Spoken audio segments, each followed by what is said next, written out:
ఇద్దరు వ్యక్తులు అక్రమంగా బియ్యాన్ని తరలిస్తుండగా పట్టుబడిన ఘటన నల్గొండ జిల్లా మిర్యాలగూడ పట్టణంలో చోటు చేసుకుంది. 55 క్వింటాల రేషన్ బియ్యం, ఒక టాటా ఏసీ వాహనాన్ని స్వాధీనం చేసుకున్నట్లు డీఎస్పీ రాజశేఖర్ రాజ్ తెలిపారు. ఆ తర్వాత నిందితులను అరెస్టు చేసి పీఎస్కు తరలించారు. పీడీఎస్ బియ్యాన్ని అక్రమంగా రవాణా చేస్తే ఎంతటి వారినైనా వదిలే ప్రసక్తి లేదని హెచ్చరించారు.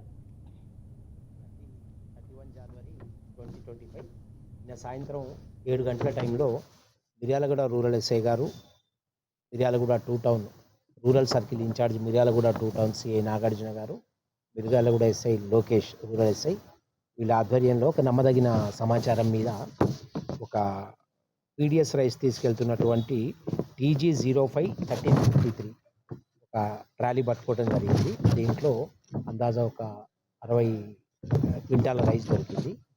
దీంట్లో ఈ రైస్ని ట్రాన్స్పోర్ట్ చేసేది ఇతను ధరావత్ నరేందర్, ఇతని డ్రైవరు కేతావత్ సురేష్.